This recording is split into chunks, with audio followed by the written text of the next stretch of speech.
In politics, there's no permanent friendship or permanent enmity.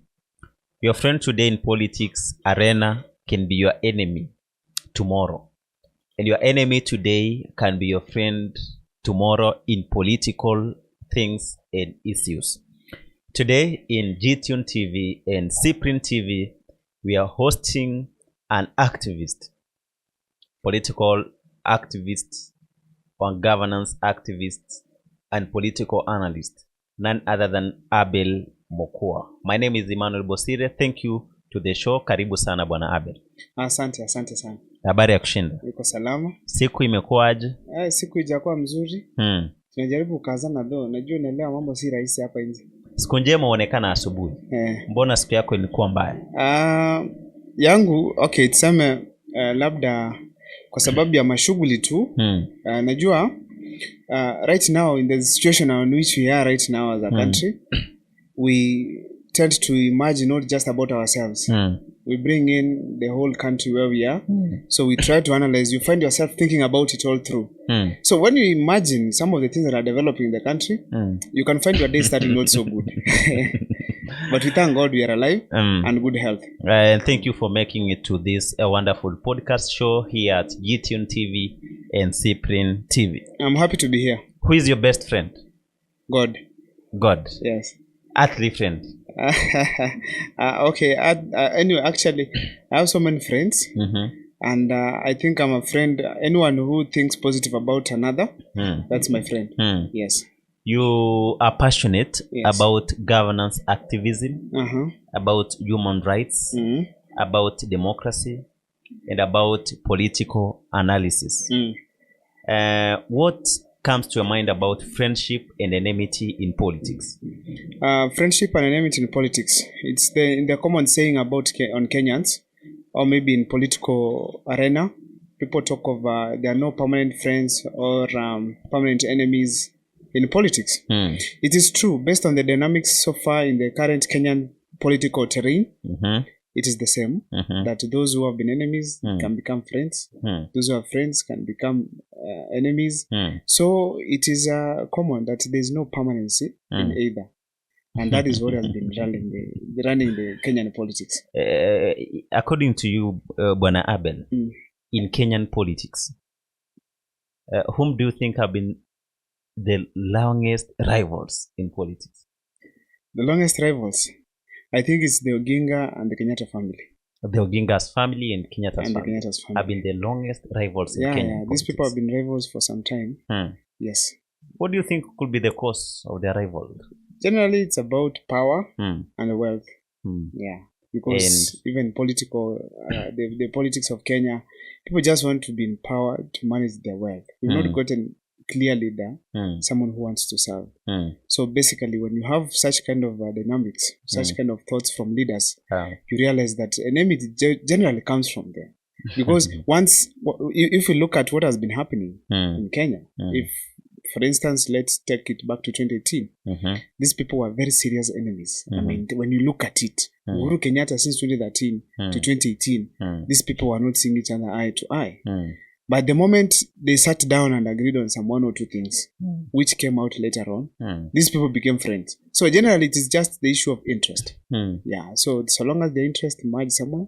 Talking about Odinga's family and Kenyatta's family, we mean that Jomo Kenyatta, since independence, the struggle for independence as a country, Kenyatta is becoming the first president. He's dying on power.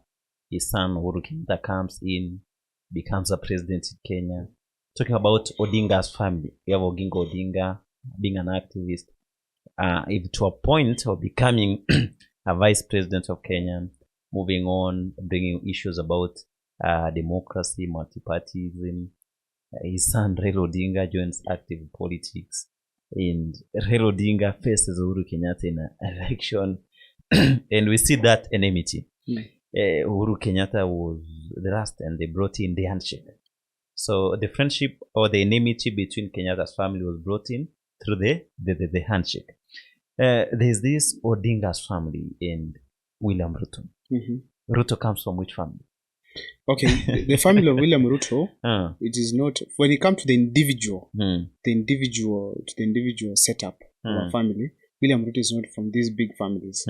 But equally has been longest in very long, actually has been in politics for a very long time, And I think he has been able to create a Ruto family. According to my analysis, he has been able to create a Ruto family that whoever wants to get into power right now must think of that fact. Yeah, he has created a Ruto family and we can't rule it out. Yeah, it's true that we've seen him grow under YK92 for Kenyan youth under Kanu regime. We see him becoming minister. We see him becoming with Raila Odinga, deputy party ODM, going for an election. He's becoming a deputy president to Uhuru from Kenyatta's family. And himself in 2022 becomes an elected president of our country. Now this brings the basis to our discussion tonight. Yeah, sure. President William Ruto has found a difficult time to rule Kenyans, especially the past 2-3 months. It's true. It has not been easy. Let's use the word govern, not just rule. To govern. Yeah, to govern. It has not been easy because of the greediness we are seeing in our political leaders. Yes.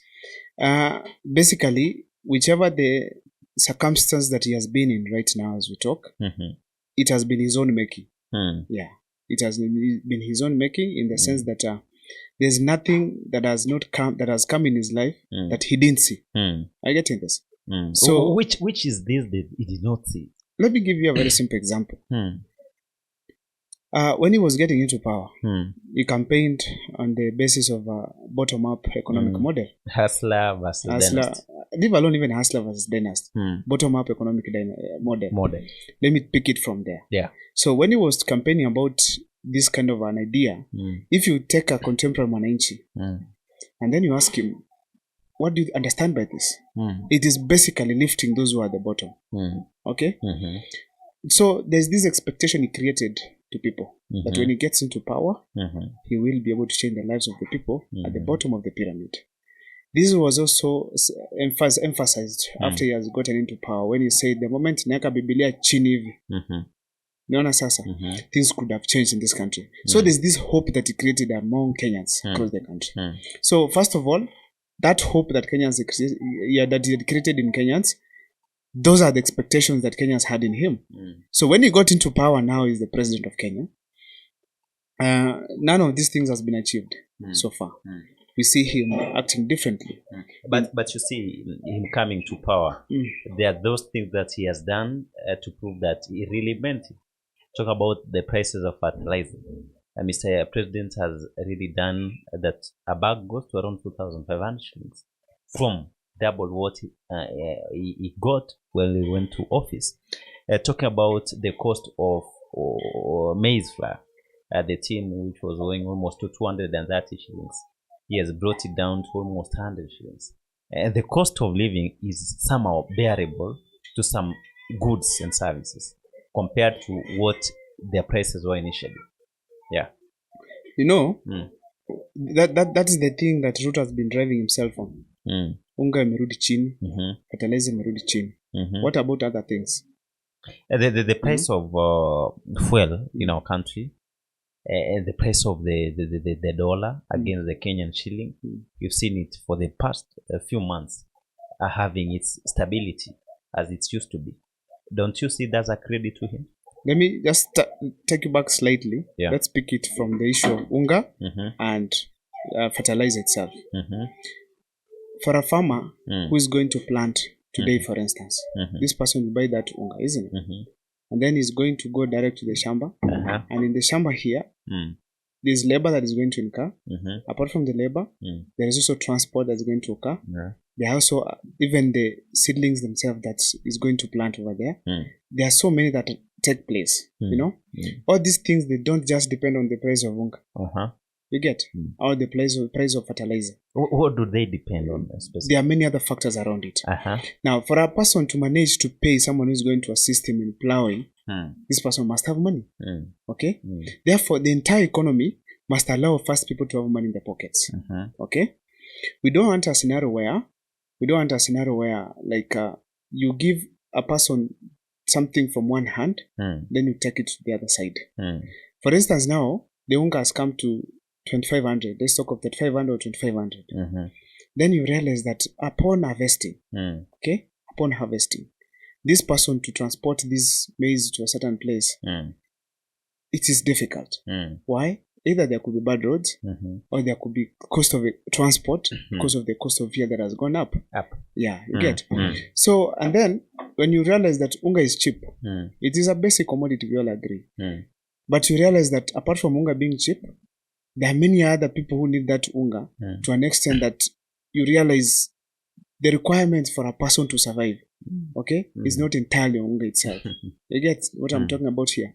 So we need to diversify, because when if a person is going to school, for instance, a student going to school to Nairobi University, or maybe Egerton University, this student is paying a school fee that has been increased by over 50%. Even the ability of this person who was supposed to buy unga goes down because of the amount of money is releasing outside. You get? So therefore, we must balance the nature of a human being from the needs, from the basic needs to the tertiary needs. So we want to have a scenario where the government thinks of a person going to school and this person being in school at the same time, the ability of this person in school to eat, and the person also who's going to provide for this person also be able to survive and provide for others. So you find that the unga is cheap, but people are complaining the economy is hard. That is what we are talking about. So there's no that balanced economy. There's no balanced input from the government on ensuring that a Kenyan is having a good life. So and that is what actually basically what Kenyans are talking about here.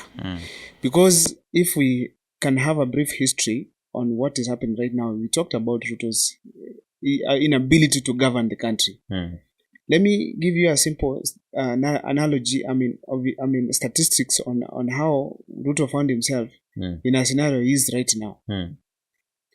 People are asking, like, why are Kenyans rejecting the finance bill 2024? But before we come to the finance bill, we have an election as a country in 2022, and then we have in this transitional government from Kenyatta's family, or Uhuru Kenyatta, transitioning to William Ruto. We go to an electioneering period. William Ruto is facing an opponent, Raila Odinga. Raila and Azimio, they come up with the coalition Azimio. Kenya Kwanza coalition, that's why parties from Musalia Mudavadi have the likes of Papa Roma and William Ruto coming together to form Kenya Kwanza coalition. They sell their manifestos to people, to Kenyans, in expectation that the winning team will deliver its manifestos. William Ruto comes and runs all over the country saying that I'll do this, Mama Mbogas, I'll do this, I'll reduce the cost of living. And then they win an election. First of all is to form a governance. Here he has tasked to form who will be the speakers in National Assembly, in Senate, in Parliament, who is going to be the Attorney General of the government, who is going to be advising the government, who is going to take the security part, coming to cabinet secretaries' dockets. Bwana Abel, what will you say briefly about the appointment of cabinet secretaries, initially, not the ones now, into government? Actually, the problem we have right now in the country, it is the appointments and decisions that are made by the top leadership. Like in the appointments that were made before, in the Ruto's government, I think that's the one you prefer, the first one before the dissolution, isn't it? Kenyans complained. MPs across, some of them from the opposition side, talked about this, where you bring people who are not qualified, first of all, in terms of their credentials, because the constitution is very clear. We want technocrats to come in that field. Now, these technocrats cannot come from outside fields. Like, for instance, you are taking someone to roads, you are bringing someone who is not Kipchumba Murkomen, who is a lawyer. He does not understand even some of the procedures, some of the processes of having some roads done. So you find that this gentleman is basically geared to arguing politically about every aspect about a road. Now, you find that these unqualified people that we bring in power in various dockets, they affect generally the state of the nation, because you realize that even the expectations of the people are not achieved. Now, in the appointments that were made, Ruto did not make from the idea that he wants people who are going to deliver in terms of technocrats, some terms of professionalism. He brought in people as a team that he has been having before. But again, that the constitution gives him the authority as a president. It is true. Choose whoever he believes he can perform. Don't you think that the constitution in this aspect should limit the president to us who to appoint to be the cabinet secretary? That one should be happening. Actually, those are some of the loopholes we realize in our constitution, where it doesn't really narrow down some of the things that we need. But basically, even before the constitution itself, once you are given the powers to ensure that at least the lives of Kenyans are changing, please, you need to do them right. You need to have this integrity. Like as a man, you feel like, because you can't tell me within Ruto there are no engineers who can come and be Minister of Roads. Then you ask yourself, why do you appoint someone like Kipchumba Murkomen to a road industry? And then you realize the entire time this person has been in power, it is just talking, and talking. Are you getting this? Now, countering needs. We don't need the people to be elected and then appoint people to serve in certain cabinet secretaries to manage the crowd or to manage the expectations of Kenyans. We want to see proper governance, proper leadership, in that if you elect somebody into power, this person is delivering as per to his skills. Let's say Kipchumba Murkomen is a lawyer, for instance. There's a possibility, yes, he could deliver. All right? Yeah. He could deliver. Therefore, if he could deliver, there's something that is needed from the president. Looking at the ability of this person to do what? To deliver. You get? Either by academic qualifications or by previous experiences or by various engagements you've had and seen that this person is much more informed about roads to do something. I get? One, the president appoints. And then the parliament, that's the National Assembly, does the approves and does the vetting of the appointed members. It's rare, and we saw that none of those who are appointed was rejected. It is true. That's why I'm saying that every problem that Ruto is experiencing right now started from him. When I was happy that Azimio had taken the majority of parliament and Ruto had won the presidency. I was very happy, first of all, and I said, this is nice because you are going to have serious oversight. I get in this. For Ruto, some of the policies to be passed in parliament, there's a proper engagement. Are you getting this?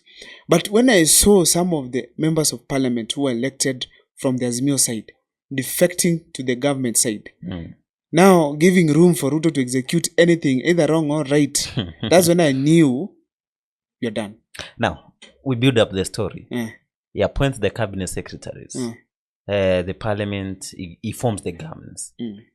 2 years down the line, Kenyans who voted for him are rejecting him now. The Gen Zs are doing countrywide demonstration every Tuesday, every Thursday, saying Ruto must go. What do you think is the main reason to why the Gen Zs are on the streets? The Gen Zs, if you listen to the Gen Zs, actually I want to say the Gen Zs and millennials, they have very legit reasons as to why they're in the streets. If you look at the Finance Bill 2024, it is just the epitome of very many other challenges Kenyans have been experiencing. This group is just trying to echo what our parents, our elderly people at home, our people in the villages are experiencing. It's only that not all of us can be in the streets. Actually, if there was an opportunity, you could see grandmothers in the streets equally protesting. Because if we begin, for instance, the Ministry of Agriculture, it released fake fertilizer to our farmers back in the villages. These are elderly people who received this fertilizer. They are the people who raised the concern and they said, wait, you've given us fake fertilizer. And then all that long, nobody has been arrested, neither culpable for such kind of responsibilities. Even the Minister of Education himself, Cabinet Secretary under Agriculture, he was not able to be arrested because it is his docket. But the president works with these people to ensure that they have defended him and alienated him from this issue completely, which was being watched by all over, by all Kenyans all over. Yet, so people pile that anger, like they are protecting people who are giving us fake fertilizer. Okay, they relaxed. Now we had the Finance Bill 2023, which was brought in, and there were so many controversial clauses there, which 95% of Kenyans, even more percentage actually, said no to. For instance, the housing levy. Because a teacher was asking himself or herself, I've taken a loan of maybe 4 or 5 million, bought some piece of land, built a house. Now I'm paying back the loan. Yeah. Then you come and tell this same teacher, you need your money still to go and build a house somewhere else. For you. You know, I mean, it doesn't make any sense. So therefore we tell that this person, despite the opinions of the Kenyans that were against the finance bill 2023, they passed it. They went on with it. Kenyans still did what? Held their anger. So you think the kind of piling I'm talking about? Yeah. So it was boiling slowly by slowly. Now, as if that is not enough, from all of a sudden you realize, our president is moving outside the country every now and then. And the money that is being spent, it is part of this money that is collected from us. What is this that is going to do outside there? It cannot hold in the meantime. First, we finish issues in Kenya before he leaves the country. People are like, this is expensive. And still, people are just relaxing with this kind of pain. They were saying, okay, we are paying taxes, but these guys are just using it here and there. You find a Minister of Roads is using an aeroplane all the time. All the time. Then you ask yourself, when did this guy experience the roads that you're having in the country? You know? Yeah. Now, apart from that, we are feeling, issue of corruption in Kenya right now, it's an issue of a feeling. You feel that money is being stolen. Why? You don't see projects that are commensurate to the taxes that have been collected from us. You ask yourself, taxes have been allocated for roads, but there's no road at all. Taxes have been collected, but there are no schools. You realize a mother of a child of 2, 3 weeks, 4 weeks, 1 month, 2 months, 3 months, goes to a hospital for vaccination, hakuna chanjo, not just for 1 week, 2, even 3+ weeks. In the name of there's no 2 billion to go and buy those chanjo and ensure these kids have proper health. This is still anger that is boiling in Kenyans. I get in this. Now, you realize that corruption is becoming a case, but you watch a government where someone who was corrupt, a case is being dropped by the ODPP, and then it is going like that. Someone is told that there's no enough evidence. Not forgetting there were loans that were taken during the regime of William Ruto and Uhuru Kenyatta, where huge loans were taken that Kenyans are paying right now, yet we don't have proper usage of those loans. So this is anger that has been boiling. Now, the Gen Zs here's where they come in. Yeah. When a school fee that you used to pay 50,000, now the Gen Zs are paying 90,000+. Almost double. Yeah. These are the people who are calling dad at home and anambia, hey dad, I don't have food in school. Ukiangalia fee, unaangalia food, unashinda nimpigie simu ama niwache. So they know the experiences their fathers and mothers experience back at home. They know the state in which they are, and they are seeing more exorbitancy in the government. Now the government, Ruto now grounded this whole thing by hiring a chopper, a private jet to America, from Dubai to America. The agencies took their time, calculated the cost from Dubai to Kenya, to Atlanta, to Washington, back to Kenya. Then that plane back to where? To Dubai. During all this time, the Gen Zs are trying to look at where our taxes going. Who is taking our taxes? So they saw the loophole. Okay, so this is what guys are doing with our taxes. Then these guys now said, after going to the US with all that jet and other things and expenses, then now Ruto is introducing another finance bill 2024 for Kenyans to do what? To consume more taxes. More. Then now Kenyans, Gen Zs asked themselves, you took some from us. You did nothing. Now you are again taking some from us again, and we are sure you are not going to do anything. Wakasema ngoja. Wait first. Let us first have accountability on what you took from us. Let's first stop this nonsense we are seeing, travels here and there, and first deal with the things in Kenya. Let's first reduce the expenditure here and there. So Abel is talking about that the reason that we're having the Gen Zs and millennials go for demonstration every Tuesday and Thursday. One, gross misconduct of public funds, behavior from the cabinet secretaries to the people in government, the members of parliament, even the president himself. Number two, we're talking about cases of corruption. Number three, we're talking about the finance bill 2023 and 2024. All this piling up are bringing the anger. All these things. Is it genuine? It is very genuine. You know, sure? It is very genuine. Do you know why I'm saying that? Yeah. I'm saying that because it is not just a person in Kisii like me speaking about it. it is something that is happening across the country. First of all, we cannot deny that people are taking advantage of this situation. That's upon them. But I'm telling you, the Gen Zs and millennials were genuine in what they were doing. All these things that I've just explained here, I've just given you a hint on what is happening in Kenya. Whether it is genuine or not, those are wrong things that should not be accepted in the country. And when you talk to these people, for instance, if you see, this we started on social media, please reject the finance bill. We went to churches, please reject the finance bill. We went to the peaceful protest, please reject the finance bill. As we were doing this, our MPs were telling us, if you don't want to drive a car, go to Uganda or maybe leave it at home. They were saying that if you don't want this, so do this. Our people were selling us, these people are sons and daughters or people have been looting this country. Instead of listening to the grievances of the country, these people opted to ignore. Actually, even called them, texted them, go there to parliament and reject this thing. They did not listen to us. Now, all those happenings bring the biggest thing in Kenya that has never experienced. Gen Z is now on the streets. After the finance bill has been forcefully been passed in parliament. And then we've seen cases of demonstrators being abducted. We've seen others being killed. You've seen even the government saying that these demonstrations are being funded by maybe the opposition or outside people whom the president has been mentioning, some companies from the US as the opposition. And then the president now calls a dialogue with the Gen Zs. The Gen Zs tell him, Mr. President, we are not coming for a physical meeting. Come on the X spaces. There we'll have a dialogue. Mr. President comes, does a dialogue with them on X, tells them, as a president, I've put down the finance bill 2024.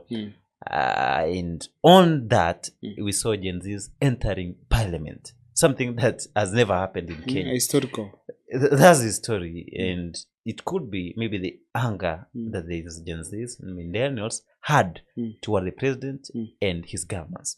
Now, all that happened, and the president pulls down the cabinet secretaries and says that from now, I've dissolved the cabinet secretaries. In a few days, I'll appoint them. What's your take on that?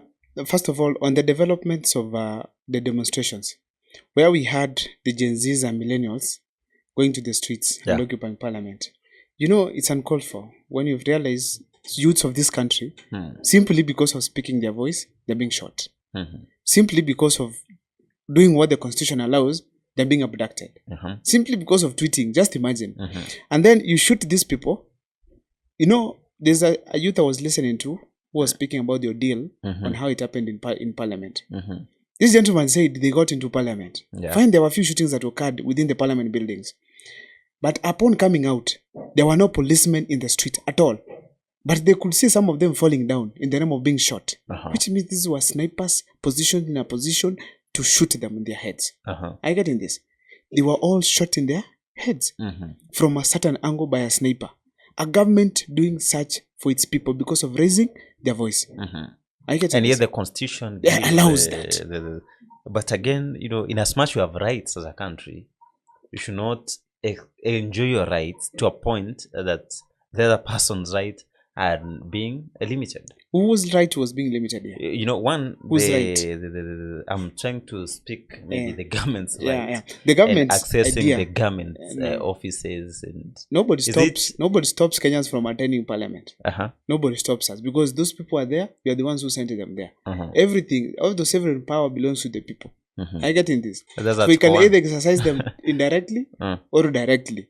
Now, if we decide to do them directly, because our indirect representatives have failed, you know, there was no justification at all to shoot Kenyans in the streets. Let's begin from there. There was no justification at all to abduct a Kenyan from his home. There's no justification at all to shoot someone holding a Kenyan flag, a phone, or water. That one is not someone who is harmful, who is going to kill a police. I get in this. All that said, there's no life that was supposed to justify the entrance into parliament. Even if parliament could burn down completely into ashes, not even a single life can be compared to it. They can be built. Okay? They have even a new building for parliament. There's no single life that should be equated to any form of these things. Therefore, there's no justification for any killings that occurred on that day. Now, all that said, Bwana Abel, its history have been made. Youths have demonstrated. Parliament is brought down. Things are destroyed and property all over the country. Mr. President addresses the state and says that my cabinet secretaries now are going home. I'm going home. In a few days, I'll give a new directive. The names which were there initially have been renamed in the first state of address with the first 10 names. We see him bringing again those names of those cabinet secretaries that were expected not to be there, but in different dockets. We see the likes of Kithure Kindiki coming back. We see Senator Kipchumba Murkomen coming back. We see Aden Duale coming back. Majority of them have been retained in the current.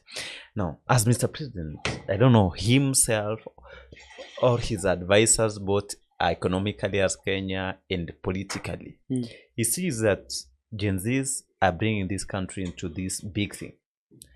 And from where he sits from another angle as a president, he sees maybe the opposition could be behind the Gen Zs or will take advantage of them together with the millennials and come to the government. Do you think he did the right thing by retaining some of the cabinet secretaries first? The President, William Ruto, he had a chance to fix this country and to restore himself back to the love of Kenyans. Yeah. He had a chance to fix what the Gen Zs were talking about, at least to gain the love of these 70% of Kenyans.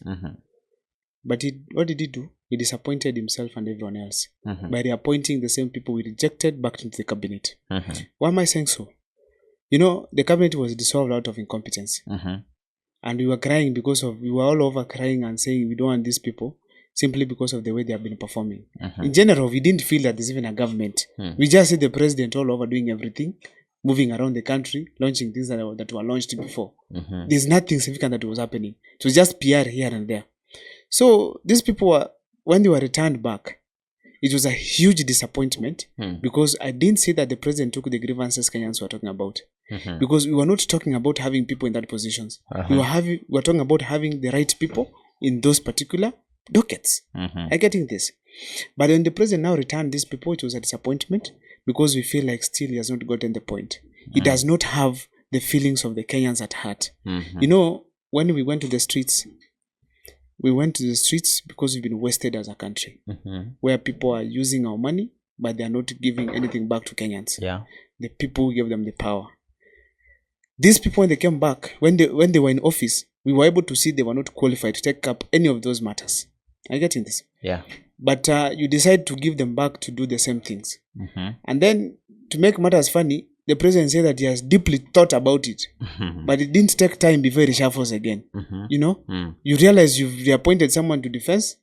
Then within a night, you remove this person, you bring the other. Then what consultation did you carry out?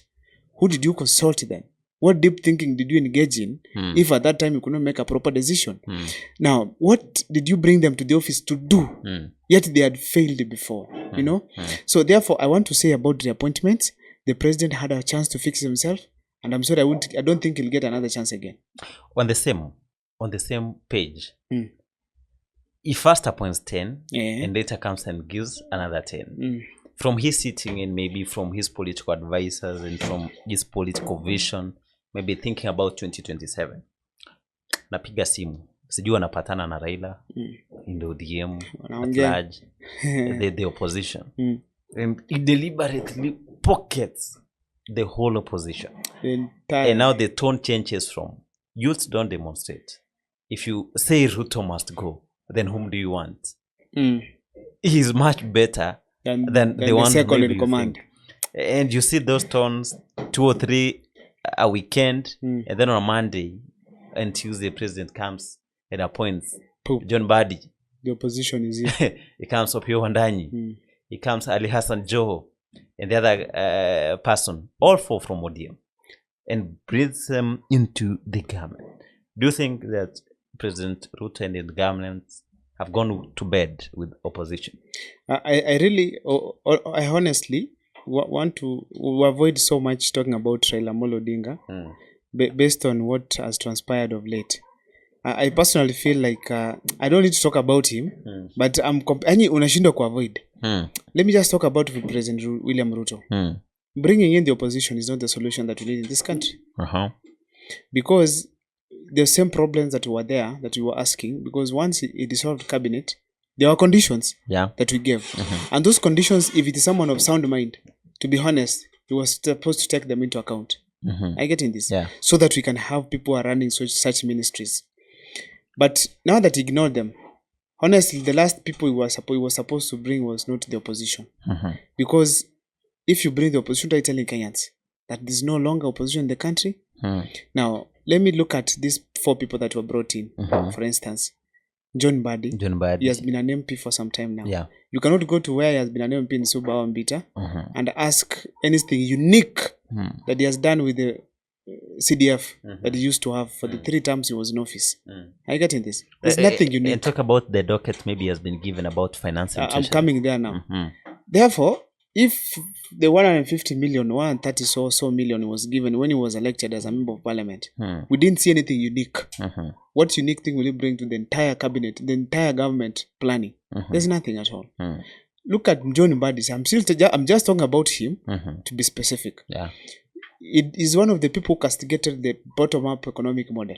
They said nothing like that is there. This is just saying it. I get in this. Now Mbadi is coming to implement the bottom-up economic model. They never believed it. They never believed it? How? Now, they even don't know where the president is so far in the implementation of that economic model. So they have to be briefed and be taken through. Are you getting this? By the deep state now. Talk about Wycliffe Oparanya, who has been an area leader, becoming a governor, becoming a ranking member for opposition, and openly saying that if working with Ruto is the option, then he rather retires and goes home. But again, here is coming under small and microeconomics enterprises. Let me give you a simple stuff. Like now, before I go to Oparanya, Mbadi was not jobless. He was in the cabinet. I mean, he was in parliament as a nominated member of parliament and ODM. Which means he was earning very well and he was okay, comfortable. But they still didn't see any other person who deserves that seat, any technocrat. They just saw Mbadi. Because he has a good relationship with Raila Odinga. Nothing. We don't work with trust. Let's go to Oparanya. Oparanya, he was a minister, I think, for 3 terms. I mean, a member of parliament for 3 terms. He served under Kibaki, I think, as an assistant minister, something of that sort. Assistant minister. Not become a governor. He became a governor for 2 terms, for heaven's sake. This gentleman, if you calculate, he was in power for 25 years. 25 years in politics. So if he educate now, since those 25 years, now plus 2, the ones that Ruto has been in power, that's 27. If someone was born at that time, by now this person could have finished school and is jobless, isn't it? Jobless, He's jobless. Now, the people who educated you, assuming he was giving bursaries, are the same people taking the jobs you are supposed to take after you finished school. Are you getting this? It does not apply. Which hope are you giving the young generation? Like 70% of the Kenyans. Oparanya is 65 years old. What is this news going to bring in SMEs, in the MSMEs that they are talking about? Is the same person who said no to the Hustler Fund. Now he's going to ensure Hustler Fund works. On what basis? The Hustler Fund, they said we don't know where the money is because people are saying there are a lot of loopholes. There are people who could borrow several times even before paying back. I get in this. And there's a loophole in that someone can borrow to a tune of even 4 million without returning before. This is a loophole that is there. So he's coming to steer that forward. Talking about Hassan Joho. When he was in Mombasa, what was it doing that was so unique? We can say this guy was outstanding. Now let him come back and help us as a country. Nothing. Now, as a political analyst, who gave these names for appointment? This was an agreement. Is it opposition or is it president's appointment? No, this is Raila and Ruto agreed. And it was simply trying to, Raila felt like if I take, I've gotten and actually these 4 people are lucky. Raila had gotten an offer to go to the AU. Wait, not for that, Raila angekuwa a prime minister or something right now. Because I'm saying this because Raila felt like I've been getting before. Every time I need a favor, I get. Like in the handshake with Kenyatta, he was the one favored, sponsored to campaign BBI with the state machinery and state money. I get in this. Now this time around, he felt like, let me not look like I'm selfish. Let me give my buddies here. So it was just being awarded. So that's ODM in agreement with Raila Odinga. That's an agreement with Ruto. The space of Kalonzo Musyoka. Kalonzo Musyoka, these people are all the same. They could not all come to government. So they know what is happening. Kalonzo is just backing here and there. But he's in government. He's in government. You know why am I saying this? Who brought in the Nadigo report? And Kalonzo had his chance to do the Nadigo report. Yeah, okay. There's been rumors he used to be the Attorney General. No. But he refused it openly. It can't work that way. Do you know why I'm saying so? Kalonzo, he wants to be also have bargaining power in 2027. So therefore, someone should at least be in opposition to give light to Kenyans, like we are still together. But in all ways, these people are together. They know what is happening, and they are just trying to play with our expectations. It is like in 2018 when Raila was going to say him himself. Yeah. Meeting just the expectation of his supporters. Not meeting with his desires. His desires were long done with Uhuru Kenyatta, the handshake had occurred. Just meeting, because you realize the police that were expected to be at Uhuru Park, they disappeared. I get in this. Yeah. So Raila was just trying to meet the expectations of Kenyans who are saying, Baba nin Biblia. Now, now that all those are happening, what would you expect to be happening before now and the next general election? These people who have been nominated will not be in good terms with Ruto until 2027. They will not reach there. Okay? They will not. So that's in terms of ODM and Kenya Kwanza at large. Yes. Now we'll talk about the Gen Zs. The Gen Zs. They're disappointed. They have expressed you've seen them saying that the appointments, they're not satisfied with them. Then they're coming up with nani. The Gen Zs, they form, now the Gen Zs are the people of Kenya who are now forming the official opposition, where we are going to point out some of the things that are happening. It won't be such effective because we don't have so there are things that we lack. But I'm telling you, it will be very effective coming 2027. When we see the nani that is being built right now, it has been built based on that. We've seen now the political leaders are aligning themselves together. They've aligned together. They are now protecting themselves. Now let them align themselves as also we align from our side. So when we meet on the ground somewhere, we'll be able to negotiate. So when it comes to nane, I want to ask the Gen Zs kama itanzakana sisi wote tusimamishe Nairobi. Yeah, let's stop Nairobi. Let these people experience what we are talking about here. Because the solution of this Kenya, it's not Raila Odinga having his people in government. It's not Raila Odinga it's not Joho having the face of his people in the government. It is the issue of the service delivery that we are talking about. I get in this. When Raila had a chance, Raila called for demonstrations in the country in 2022 after the elections. Like he had done. And the Kenyans went to the street. The same things that happened in these demonstrations of the Gen Zs and millennials happened at that time. We had killings. Okay? Yeah. In fact, in 2020, it was worse to an extent that police could go to the people's homes, get them out, beat them. Some of them die. I remember the cases that occurred in Kisumu. If it is shooting, they occurred. I remember a guy who was shot in Maseno, a student, a third-year student. Okay? So, if it's killings, they occurred at that time. But the moment he was in talks with William Ruto, everything about those youths disappeared. Now, talk about it. We've seen and viewed it. What happened after the 2020 general elections. President Ruto was saying that he will never work with the opposition. That he governs and the oppositions will have him on check. Do you believe is fulfilling that? William Ruto, he has not surprised anybody. He's a man who says this and he does that. So that's not a surprise. It's not a surprise. And checking on the issue of bringing in the opposition, that's why I'm saying that he has just brought in the opposition to save himself. Selfishness. To ensure that he's safe, he's in government, he's running the government, and 2022 probably maybe wants to win. That is basically what is happening. But I want to say that he will not be a good president. Even if he's given the 5 years that is going to come.